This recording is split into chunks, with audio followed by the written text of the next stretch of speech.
हरिओम नारायण हरि। आप सब लोगों का मेरे YouTube चैनल मैत्री टैरो रीडिंग में सकारात्मक रूप से हार्दिक स्वागत है। आप सब लोग स्वस्थ रहें, व्यस्त रहें, मस्त रहें, इसी कामना, इसी इच्छा और इसी मंतव्य से रोज मैं अपना वीडियो शुरू करती हूँ। आज देखते हैं कि क्या मैसेज आता है।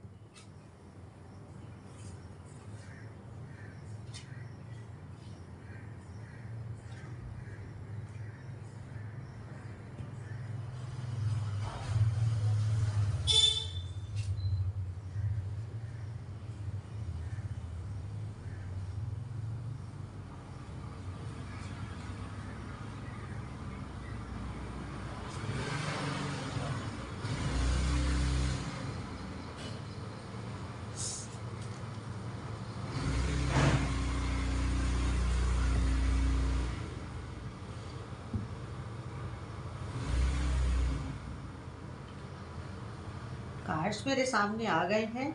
अब हम रीडिंग शुरू करते हैं।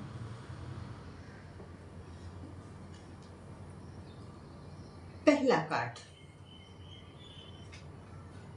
ये ब्लेसिंग्स दे रहा है। पहला कार्ड ये हमें ब्लेस कर रहा है कि कैसी भी परिस्थिति हो जीवन में, भले ही हम दुश्मनों से घिरे हुए हों, कठिनाइयों से घिरे हुए हों, या हम कैसी भी परिस्थिति में क्यों ना हो, हमें अपने भीतर के आनंद को नहीं खोना चाहिए। खुश होना अलग बात है, खुश हम बाहरी चीजों से होते हैं, आनंदित हम भीतर से होते हैं। और वो जो आनंद भीतर से आता है, वो भीतरी आनंद जो है ना, वो परमात्मा का गुण है, वो ईश्वरीय गुण है। वो गुण, आनंद का गुण तब डेवलप होता है जब हम भीतर से स्पिरिचुअल होते हैं, आध्यात्मिक होते हैं, अपनी आत्मा का अध्ययन करते हैं। आध्यात्मिक होने का मतलब अपनी आत्मा का अध्ययन करना, और धार्मिक होने का मतलब ये बाहरी धर्म कर्म करना। देखिए, धर्म दो तरीके के होते हैं।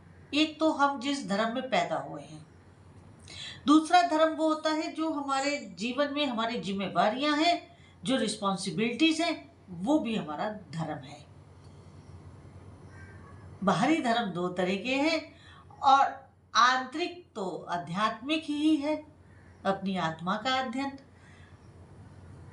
बाहरी जो भी परिस्थिति जीवन में हो, लेकिन हमें अपने भीतर का आनंद नहीं खोना चाहिए, कितना भी कठिन काल क्यों ना चल रहा हो जीवन में। इसका अभ्यास करना पड़ता है लंबे समय तक, तब जाकर के ये गुण हमारे में डेवलप होता है। इसके बाद अगला कार्ड ये कह रहा है कि आप जो है ना, हमेशा अपने को बाहरी रूप से और भीतरी रूप से भी हमेशा वेल ड्रेस्ड,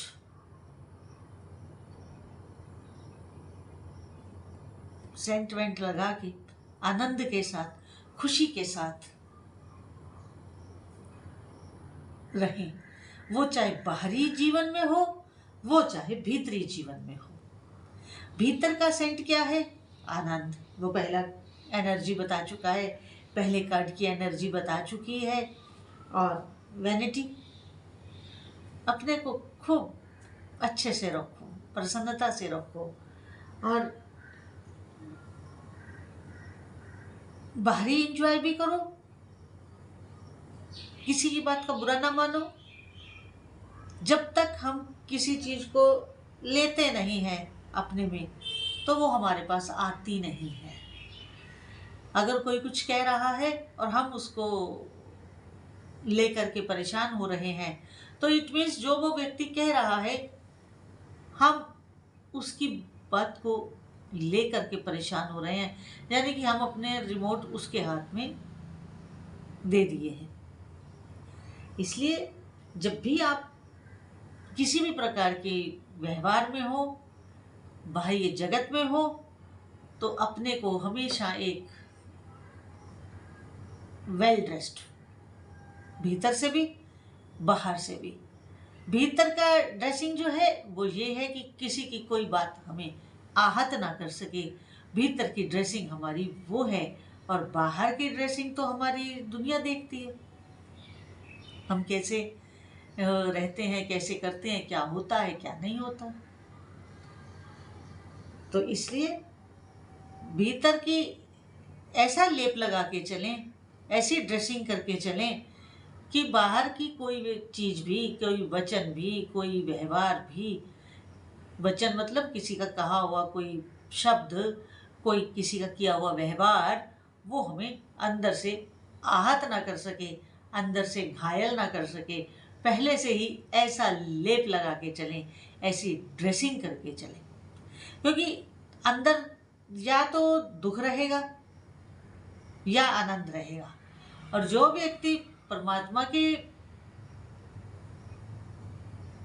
प्यार से अंदर से सराबोर होगा, उसको किसी का वचन, किसी की बोलबाणी, किसी का व्यवहार घायल नहीं करेगा, क्योंकि उसके पास तो अल्टीमेट है ना अंदर। इसलिए अपने को बाह्य और आंतरिक दोनों तरह से ड्रेसअप रखें, बढ़िया से रखें, सुंदरता से रखें। इसके बाद अगला कार्ड बहुत अच्छी एनर्जी की बात कर रहा है, बहुत अच्छी ब्लेसिंग्स दे रहा है। बात ये भी भीतरी ही हो रही है। फेथ हमारा भीतर का होता है, फेथ हमारा आंतरिक होता है, विश्वास हमारा भीतर का होता है। बाहरी विश्वास तो कई बार टूट जाते हैं, कोई व्यक्ति धोखा दे देता है, या कोई व्यक्ति समय पे हमारे अकॉर्डिंगली कार्य नहीं करता है। जिस समय में उसकी आवश्यकता होती है तो वो नदारद। लेकिन हमारे भीतर बैठा हुआ हमारा मित्र, सहृदय परमात्मा, वो कभी हमारे फेथ को नहीं तोड़ता है। बाहरी परिस्थितियां तोड़ सकती हैं, बाहरी लोग हमें धोखा दे सकते हैं, लेकिन वो कभी हमें धोखा नहीं देता है। इसलिए जो आपका अपना फेथ है, जो आपका अपना विश्वास है, जो आपका अपना भरोसा है, उसको कभी भी टूटने मत दीजिएगा। मेरी गुरु माँ कहा करती थी कि इंसान वैसे नहीं टूटता, टूटता तब है जब उसकी बनाई हुई मान्यताएं, बनाई हुई उसकी परंपराएं, बनाई हुई उसकी विचारधारा टूटती है। इंसान तब टूटता है। हमने किसी व्यक्ति के बारे में एक राय बना रखी है कि भाई ये तो हमारा अपना है और लाइफ में जब चाहेंगे तब ये हमारे साथ खड़ा होगा, और अगर ऐसा नहीं होता तो फिर हम भीतर से टूटते हैं कि हमने तो क्या सोचा था और ये क्या हो गया। या जीवन के प्रति हमारी कुछ मान्यताएं हैं, कुछ परिस्थितियां उन मान्यताओं को जब तोड़ देती हैं तो हम परेशान हो जाते हैं, तो फिर हम अंदर से टूटने लगते हैं। तो इसलिए अपनी आस्था, अपनी श्रद्धा, अपने विश्वास को कभी किसी भी परिस्थिति में डगमगाने मत दीजिएगा। दृढ़ संकल्प के साथ, दृढ़ विश्वास के साथ चलिएगा। विश्वास बहुत बड़ी चीज है, बहुत बड़ी चीज है। इसके बाद अगला कार्ड ये कह रहा है कि हमेशा प्रार्थना जरूर करिए, प्रे जरूर करिए, क्योंकि प्रेयर में इतनी ताकत है। जो प्रभु के चरणों में हम प्रार्थना करते हैं, प्रार्थना के बहुत सारे तरीके हो सकते हैं, बहुत सारे रास्ते हो सकते हैं, क्योंकि एक व्यक्ति के जीवन में उसके धर्म के अनुकूल, उसके विश्वास के अनुकूल जो और जिस तरह की भी प्रार्थना का प्रावधान है वो वैसे ही करें। क्योंकि हम जो भी धर्म कर्म करेंगे, जो भी ध्यान भजन करेंगे, जो भी प्रार्थना करेंगे, वो हम किसी भी धर्म से जुड़े हुए हों, किसी भी पंथ मत को मानने वाले हों, वो सारी चीज जानी तो यूनिवर्स में ही है, जानी तो एंजल्स के पास ही है। तो एंजल्स के लिए कोई भी भाषा, कोई भी धर्म मायने नहीं रखता है। उनके लिए अगर कोई चीज इम्पोर्टेंट है तो वो है हमारी भावनाएं, हमारा विश्वास, हमारी आस्था, हमारी श्रद्धा उनके प्रति कितनी है।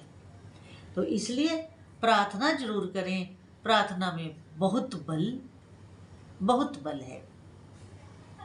इसके बाद आप अपनी पहले से बनाई हुई मान्यताओं को, परसेप्शंस को ज़्यादा महत्व ना दें, क्योंकि टाइम टू टाइम परसेप्शंस बदलते हैं। परसेप्शन कभी भी एक जैसा नहीं रहता है। समय के अकॉर्डिंगली उसे हमें अपने अनुसार या अपनी परिस्थिति के अनुसार बदलना पड़ता है। परसेप्शंस को मत बनाइए।